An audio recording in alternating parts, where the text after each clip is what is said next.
एक बार एक फौजी से एटीएम गार्ड ने पूछा कि भाई आप डेली आते हो और 100 रुपए निकालते हो, इससे बढ़िया आप जरूरत के हिसाब से एक साथ क्यों नहीं निकाल लेते। तो उसके बाद जो फौजी ने जवाब दिया ना, वो आप लोगों को सुनना चाहिए। फौजी ने कहा कि मेरे बैंक अकाउंट से मेरी वाइफ का मोबाइल लिंक्ड है। जब मैं यहां से पैसे निकालता हूं तो मेरी वाइफ को एक मैसेज जाता है, जिसके बाद उसे और घर वालों को यह तसल्ली हो जाती है कि मैं जिंदा हूं।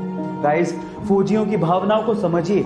वो सिर्फ हमारे लिए और देश की रक्षा करने के लिए ऐसी जगहों पर ऐसी कंडीशंस में रहते हैं। तो आज हमारे सब फौजी भाइयों के लिए एक सैल्यूट तो बनता है। गाइस, ऐसी अमेजिंग वीडियोस के लिए YouTube पे हमारे चैनल को सब्सक्राइब कर लीजिए। जिंदगी की भाग दौड़ में हम लोग इतना खो गए हैं कि हम लोग जिंदगी जीना तक भूल गए हैं। अगर आप लोग भी ऐसा कर रहे हैं तो एक छोटी सी स्टोरी बड़े ध्यान से सुनिएगा। एक बार किसी ने भगवान बुद्ध से पूछा कि हम लोगों को अपनी जिंदगी में पूरी तरह से आनंद कब लेना चाहिए। तो भगवान बुद्ध ने बड़े प्यार से जवाब दिया, अपने मरने से ठीक एक दिन पहले। तो फिर उस व्यक्ति ने कहा कि हमारी मृत्यु तो निश्चित ही नहीं है, हम लोग कब मरेंगे हमें क्या पता। तो भगवान बुद्ध ने बड़े मुस्कुराते हुए कहा कि यही तो मैं कह रहा हूं। इसीलिए अपनी जिंदगी के हर एक दिन को अपना आखिरी दिन मानते हुए जीने का आनंद लेना चाहिए।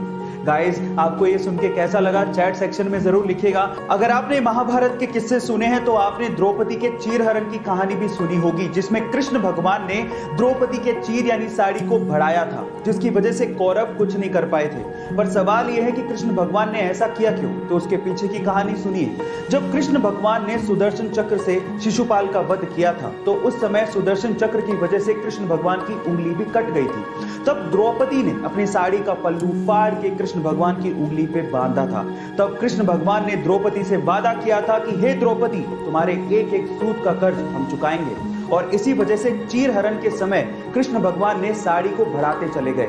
गाइस, पुरानी कथाओं को सुनने का अपना अलग ही मजा है। आपको ये सुन के कैसा लगा चैट सेक्शन में जरूर लिखिएगा। ग्वालियर के एक सैलून मालिक के घर पे जब एक बेटी पैदा हुई तो इस खुशी में उसने अपनी तीनों दुकानों पर फ्री में बाल काटने का ऐलान कर दिया। जी हाँ गाइस, एक बेटी के पैदा होने पर वो इतना खुश थे कि उनकी दुकान पर जो भी आया उसके बाल काटने के लिए उन्होंने एक भी पैसा उससे चार्ज नहीं किया। ऐसा करके वो ये संदेश देना चाहते थे कि समाज में अगर किसी के घर में बेटी पैदा होती है तो वो खुशियां लेके आती है, वो खुशियों के दिन होते हैं। इसमें उदास होने वाली क्या बात है, उत्सव मनाया जाना चाहिए। जी हाँ गाइस, उस ग्वालियर के सैलून मालिक की सोच को मैं दिल से सलाम करता हूँ। ऐसी अमेजिंग वीडियोस के लिए YouTube पे हमारे चैनल को सब्सक्राइब कर लीजिए।